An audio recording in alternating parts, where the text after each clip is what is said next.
예, 프린터물이 있는데 좀 나눠주실래요?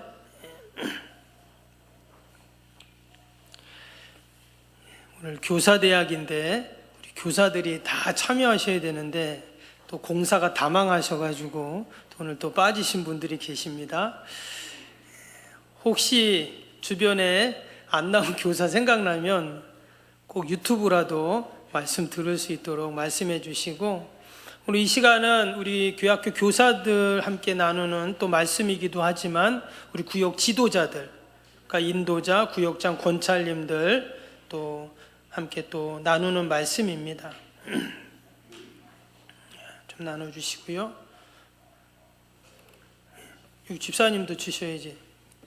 키보드 치는 집사님도 이제.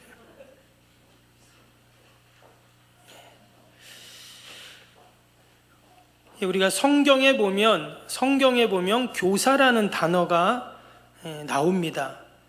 구약에도 있고 신약에도 있는데, 특별히 신약에 보면 오늘 고린도전서 4장에는 없지만 우리 디모데후서 1장 1절에 보면 나옵니다. 보여주실래요? 디모데전서 1장 1절에 하나님의 뜻으로 말미암아 그리스도 예수 안에서, 후서 1장 맞나요?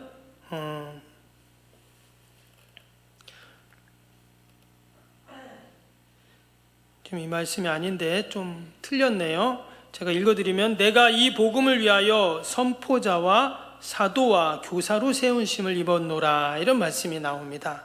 또 에베소서 4장 11절에도 보면 그가 어떤 사람은 사도로, 어떤 사람은 선지자로, 어떤 사람은 복음 전하는 자로, 어떤 사람은 목사와 교사로 삼으셨으니, 또 말씀이 나오고요.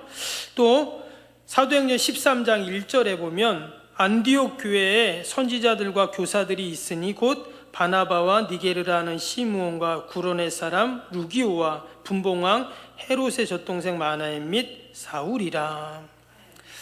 그러니까 이 초대교회 때 보면 이 교사라는 그 직분이 나오는데요. 그런데 그 교사라는 직분이 그러니까 얼마나 소중하면, 중요하면 2000년 전부터 교사가 있었습니다. 이 교회 안에. 너무나 중요한 직분이고 2000년이 지난 지금까지도 교사가 있으니까, 만약에 별로 중요하지 않는 직분이면 어때요? 벌써 없어졌겠죠.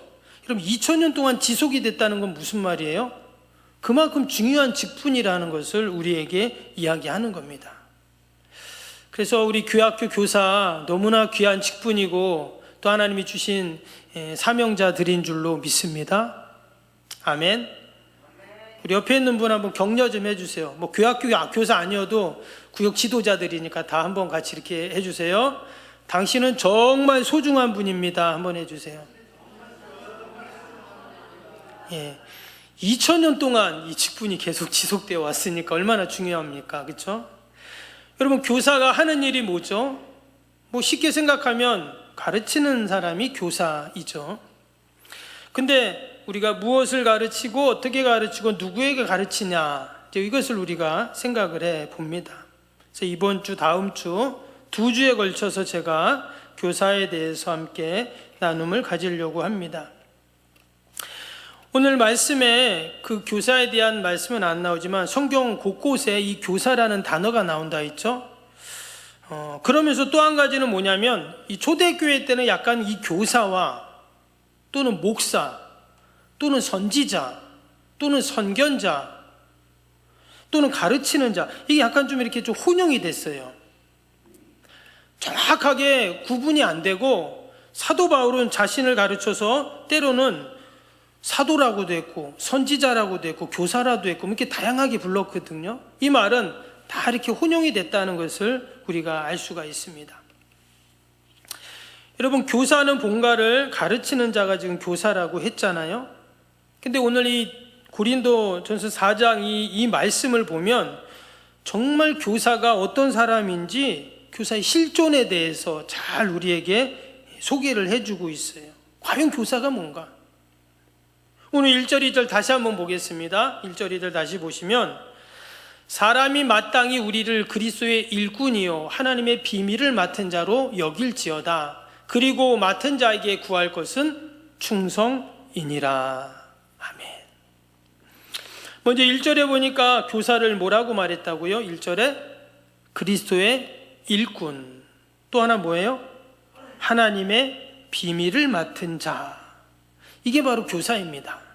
뭐라고요? 다시 한번 해봅시다. 그리스도의 일꾼, 하나님의 비밀을 맡은 자. 이게 교사예요. 우리 구역 지도자들도 마찬가지입니다. 구역장 권찰님들도 다 마찬가지예요. 누구의 일꾼이라고요? 그리스도의 일꾼입니다. 목사님이나 당회가 임명해서 세워진 그런 직분자들이 아니라, 또 내가 교사하고 싶어서 된 게 아니라 뭐라고요? 그리스도의 일꾼, 또 하나님의 비밀을 맡은 자로 하나님이 세워주셨다는 말씀이에요. 고린도서 3장 9절에 보면 또 이런 말씀이 있습니다. 3장 9절 한번 보시면, 우리는 하나님의 동역자들이요 너희는 하나님의 밭이요 하나님의 집이라. 우리 교사들을 가르쳐서 또 뭐라 그랬냐면, 우리는 하나님의 동역자, 그러니까 하나님과 함께 일하는 사람 동역자라 하죠. 하나님의 동역자다, 이렇게까지 말씀하셨어요. 여러분, 우리가 누군가하고 동업을 합니다. 아무하고나 동업하나요? 가족하고도 안 하잖아요, 그렇죠? 때로는 아무하고 동역 안 하는데, 하나님께서 나를 하나님의 일에 여러분 동역자로 삼아주셨다면, 그래서 나를 그만큼 인정해 주시고 믿어 주시는 거기 때문에 여러분 이것이 너무나 큰 은혜이고 복인 줄로 믿습니다. 제가 예전에 이 일꾼에 대한 말씀을 한번 드렸어요. 기억나시는가 모르겠는데, 휘페레테스라고, 헬라어로 기억나세요? 휘페레테스. 그리스도의 일꾼이라고 할 때 일꾼이라는 단어를 사도 바울은 어떤 단어를 갖다 썼냐면 휘페레테스라는 단어를 샥 쓴 거예요. 근데 휘페레테스가 뭐냐면 노예입니다. 단어가 노예라는 뜻이에요. 근데 어떤 노예냐? 일반 노예도 아니고, 여러분 배너 영화 아시죠? 배너 영화, 옛날 영화. 그 주인공 배너가 뭐 이래갖고 막 결국은 어떻게 해가지고 노예가 돼요. 노예상인데 팔려가지고 어디로? 뱃속으로 들어갑니다. 배 밑에서 어떻게 해요? 노를 젓잖아요. 그래서 앞에 있는 막 인도하는 사람이 오른쪽 하면 오른쪽 배 노예가 졌고, 왼쪽 하면 왼쪽 배 졌고, 그리고 또 막 다 사슬로 발을 묶어놨어요. 기억나시죠? 배너 영화. 거기서 배 밑에서 노 젓는 사람을 휘페레테스라고 그랬어요. 노예 중에서도, 노예도 옛날에는 등급이 있었다고 하는데 가장 낮은 노예예요. 근데 바울이 지금 그리스도의 일꾼이라는 우리를 가르쳐서 그래서 일꾼이라고 쓰면서 그 휘페레테스라는 단어를 썼다는 거예요. 왜 그랬을까? 그는 예수님께서 하나님의 종, 하나님의 일꾼이었다는 것을 기억한 거예요. 예수님이 보니까 어떻게 사셨나, 어떠한 사역을 하셨는가를 쭉 보니까 마치 그 배 밑에서 노를 젓는 그런 휘페레테스 같은 삶을 사신 거예요. 늘 하나님의, 예수님에게는 어마어마한 능력과 권세가 있었는데 그 능력과 권세를 다 숨기세요. 그리고는 늘 하나님 말씀에 순종하죠. 하나님의 뜻을 이루어 가시죠. 하나님이 기뻐하시는 길로만 계속 가는 거예요. 누가 뭐라고 하든 뭐 때리건, 나중에 십자가에 달리셨을 때도 마찬가지고요. 그게 바로 하나님의 휘페레테스였어요. 근데 바울은, 우리 그리스도인들은 누구냐? 바로 그리스도를 따라가는 사람이잖아요. 그리스도를 닮아가는 사람이거든요. 그래서 우리를 그리스도의 휘페레테스, 일꾼이라고 그렇게 썼다는 거예요. 여러분, 그러한 의미에서 우리 교사 선생님들, 또 우리 구역 지도자들은 다 우리 그리스도의 일꾼, 그리스도의 휘페레테스인 줄로 믿습니다. 우리 교사들의 나의 실존만을 내가 늘 기억한다면 우리가 사명 여러분 잘 감당할 줄로 믿습니다. 근데 한편으로 생각하면 내가 노예다, 내가 배 밑에서 노만 젓는 노예다라고 생각하면 얼마나 서글픕니까? 그런데 중요한 것은 누구의 종이냐, 누구의 노예냐가 중요한 거예요. 아주 못된 이상한 종을 부려먹는 주인의 노예라면 그거는 불쌍하고 서글픈 게 맞죠. 그러나 우리의 주인은 어떤 분이십니까? 선하신 분, 인자하심이 영원하신 분이라고 말씀해 주셨습니다. 종을 부려만 먹는 주인이 절대 아니라는 거예요. 때문에 내가 여러분 그리스도의 일꾼인 것, 그리스도의 종이고 그리스도의 휘페레테스라는 것이 늘 감사이고 여러분 자부심이고 기쁨인 줄로 믿습니다. 아멘. 우리 김정현 집사님은 아멘 크게 하시네. 다시 한번 우리 같이 내가 그리스도의 일꾼이 축복인 줄 믿습니다. 아멘. 네. 또 한 가지는 뭐라고 했죠? 1절 뒷부분에 하나님의 비밀을 맡은 자로 여길지어다 그랬어요. 하나님의 비밀을 맡은 자. 여러분 저와 여러분들은 하나님의 비밀을 맡은 자들이에요. 그 비밀은 말 그대로 비밀은 뭐예요? 비밀은 딴 사람 모르는 게 비밀이잖아요. 근데 하나님께서 딴 사람들 다 모르는데 나한테만 그 비밀을 가르쳐줬어요. 왜? 비밀을 맡은 자라니까. 그 비밀은 어떤 비밀입니까? 창세전부터 감추어졌던 비밀. 아무에게도 안 알려줘요. 아무리 친해도 같이 잠을 자도 안 알려줘. 근데 하나님이 그 비밀을 나에게 가르쳐줬다는 거예요. 그 비밀이 뭡니까? 바로 십자가 복음인 줄로 믿습니다.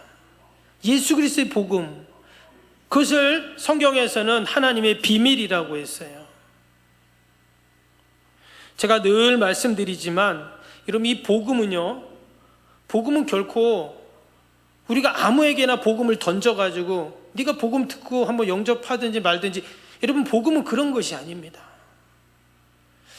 우리가 때로는 전도할 때 뭐 복음을 전해야 되고 또 해야 되지만, 그러나 여러분 이 하나님의 비밀인 복음을 우리가 너무 쉽게 전해주고 쉽게 알려주고 그래서는 안 돼요. 때로는 이 하나님의 비밀을, 이 복음을요 정말 꼭 필요한 사람에게만 우리에게 전해줘야 됩니다. 안 그러면 이 복음이, 그리스도의 비밀이 너무 값어치가 없는 것으로 생각을 해요. 그렇지 않잖아요. 예수님이 피로 값주고 우리에게 가르쳐 주신 그 비밀인데, 근데 지금 하나님께서 우리에게 그 비밀을 맡은 자라고 그렇게 여겨주셨습니다. 성경에서는 이 비밀이 지혜이고 능력이라고 말씀했어요.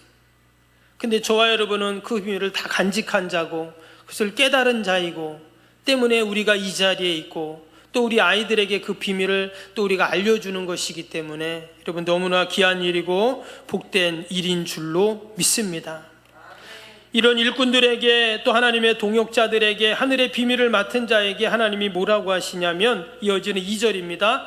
맡은 자에게 구할 것은 충성이니라 그랬어요. 하나님이 원하시는 게 뭐예요? 충성이다. 주님의 몸된 교회를 위하여 충성으로 섬기고 그 사명을 감당하라고 그렇게 말씀해 주고 있습니다. 우리가 읽진 않았는데 이어지는 3절에서 5절부터 보면 당시에 고린도 교회 교사들이요 충성을 안 했나 봐요. 그 그리스도의 비밀을, 하나님의 비밀을 딱 맡은 자들이었는데 그것을 안 깨달은 자들인데, 그들이 충성 안 하고 어떻게 했냐면 그 하나님이 주신 그 귀한 직분과 사명을 가지고 다른 사람들을 판단을 합니다. 한번 볼까요? 말씀 3절에서 5절. 너희에게나 다른 사람에게나 판단을 받는 것이 내게는 매우 작은 일이라 나도 나를 판단하지 아니하노니 내가 자책할 아무것도 깨닫지 못하나 이로 말미암아 의롭다함을 얻지 못하노라. 다만 나를 심판하시는 주시니라. 그러므로 때가 이르기 전에 곧 주께서 오시기 전까지 아무것도 판단하지 말라. 그가 어두움에 감추인 것들을 드러내고 마음의 뜻을 나타내시리니 그때 각 사람에게 하나님으로부터 칭찬이 있으리라. 지금 왜 바울이 이런 말을 했냐면, 여러분 고린도는 당시 헬라 문화의 본산입니다. 여기는 교육과 철학과 문명이 최고조로 올라간 그런 도시였어요. 고린도라는 도시가 뭐 엄청난 큰 도시였지만 아테네 다음으로. 근데 또 한 가지가 있었는데, 이 고린도에는 아주 또 우상이 또 창궐했어요. 우상이 창궐하는데 당시의 우상들은요 다 성적으로 타락한 우상들이거든요. 그래서 어떤 사람이 부도덕한 사람이 있으면 뭐라고 불렀냐면 저 사람 고린도 출신인가 봐 이렇게 말했다는 거예요. 근데 지금 그 고린도에서 복음이 전해지고 교회가 세워지고 교사들이 세워졌어요. 그런데 그 하나님의 비밀을 맡은 그 교사들이 어떻게 했다는 거예요? 지금 그 귀한 복음을 갖고 전하고 나누고 막 이래야 되는데 여기 보니까 서로를 비난하고 판단하고 정죄하는 이런 모습이 있었다는 거예요. 왜냐? 이 사람들은 당시 자기들이 최고의 그 헬라의 문화와 문명을 자신들이 알고 있다고 생각했어요. 그 헬라의 최고의 지식을 자기들이 알고 있다고 생각했어요. 그러니까 어때요? 고상한 척하고 교양 있는 척하고 뭐 있는 척하고 그랬다는 겁니다. 또 겉으로 보기에는 당대 최고의 지혜를 가지고 있는 것 같았지만 근사해 보이고 세련돼 보였고 그랬지만 어때요? 실제로는 그들은 죄로 말미암아 타락한 지혜이고 인생들의 모습이었다는 것입니다. 근데 그런 사람들이 복음을 듣고 예수님을 영접하고 교회에 왔는데 똑같이 서로 정죄하고 비판하고 야, 그 뭐 미련한 거 아니야? 이렇게 말하고 도리어 헬라 지혜를 더 최고로 여기는 그런 모습이 있었다는 거예요. 여러분, 이것은 우리에게도 동일하게 적용이 됩니다. 종종 그런 분들이 있어요. 마치 이 성경의 말씀 또 교회에서 가르치는 것은 세상의 지식과 학문과 비교할 때 별거 아닌 것처럼 생각해요. 참 아쉬운 게 그런 겁니다. 여러분, 아이들 우리 학원 보내잖아요, 그렇죠? 학원 보내는데 성경 공부는 또 학원이 없어요, 그렇죠? 그렇죠? 안 그렇습니까? 성경 공부 학원 있나요? 예, 그런 학원 가면 큰일 납니다. 신천지나 학원 있지. 예. 교회에서 잘 가르치니까. 근데 무슨 말씀이냐면 마치 세상의 학문은 다 그냥 고상하고 최고인 것 같고 이 성경 말씀은 옛날 이야기, 그냥 뭐 권위적인 이야기, 뭐 똑같은 얘기 이렇게 여긴다는 거예요. 절대 그렇지 않습니다. 우리는 성경을 뭐라고 말해요? 경전이라고 말하잖아요. 이런 경전은 뭡니까?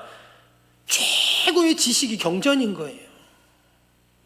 시대의 모든 베스트셀러, 몇만 부, 몇십만 부 팔린 베스트셀러들을 다 모아가지고 정리한 책이 뭐예요? 교과서잖아요. 그걸 아이들에게 가르치는 거예요. 학교에서 가끔 배우는 교과서. 근데 여러분, 그 교과서 위에가 뭐예요? 고전입니다. 고전. 우리가 고전책은 아무리 오래 지나도 어때요? 홍길동전, 뭐 춘향전, 옛날 거 우리가 계속 공부하잖아요. 왜? 너무나 좋긴 지식이기 때문에. 근데 여러분, 그 고전 위에 있는 게 뭐예요? 경전인 거예요. 근데 이 하나님의 말씀을 세상적인 기준으로 볼 때도 최고의 학문인데 이거를 무시해? 그건 무식한 얘기예요. 근데 우리가 신앙적으로 본다면 이 경전은 무엇입니까? 하나님의 말씀이죠. 성경은 하나님의 지혜라고 했고 능력이라고 했어요. 그래서 우리가 이 말씀을 읽고 말씀을 묵상하고 말씀을 내가 간직하고 말씀대로 사는 것이 우리 아이들이 사는 길이고 교회가 사는 길이고 이 민족이 사는 길인 줄로 믿습니다. 아멘. 그래서 우리가 아이들에게, 다음 세대들에게 성경을 잘 가르쳐야 돼요. 너무 이상하게 가르치는 사람이 너무 많아. 그게 너무 안타까워요. 제가 늘 부탁드립니다. 여러분, 절대 유튜브 같은 데서 이상한 거를 보시고 배우면 안 돼요. 큰일 납니다. 그런 거를 이용하는 사람들이 있어요. 여러분, 좀 새롭다. 야, 이거 좀 진짜 뭐 신기하다. 야, 이거 기발하다. 여러분, 그런 건 조심하셔야 됩니다. 여러분, 하나님의 말씀은 무려 2000년 동안 계속 읽혀지고 설명되어지고 설교되어지고 전해졌어요. 새로울 수가 없어요. 새로우면 안 됩니다. 근데 꼭 이상한 그런 어떤 이단 사이비 또는 뭐 이상한 데는 꼭 새로운 거를 말해요. 여러분, 새로운 게 좋은 게 아니에요. 하나님 말씀은 2000년 동안 똑같은 말씀을 보고 전하는데 왜 새로운 걸 말합니까? 이미 그것은 다 얘기되어진 거예요. 그래서 우리가 이 하나님의 말씀을 바르게 전하고 바르게 읽고 바르게 적용하고 바르게 우리가 지키고 사는 것, 여러분 이것이 바로 가장 귀한 복인 줄로 믿습니다. 저와 여러분은 다 하나님의 비밀을 맡은 자들인 줄로 믿습니다. 아멘. 그 비밀을 나만 간직하지 마시고 우리의 다음 세대들 자녀들에게, 또 그 비밀을 알지 못하는 자들에게 우리가 잘 전해주고, 잘 전해주려면 어떻게 해요? 내가 먼저 잘 배워야겠죠. 내가 잘 깨달아야 되고 내 안에 잘 소화가 돼야 또 전할 줄 압니다. 올 한해는 저와 여러분이 다 그리스도의 일꾼으로 비밀을 맡은 자로 사명 잘 감당하기를 주님의 이름으로 축복합니다. 여러분, 나눠드린 프린트홈을 한번 보세요. 이것을 다 하면 3시까지 해도 못합니다. 그래서 제가 이거는 여러분 집에 가서 보시라고 복사를 해드린 거예요.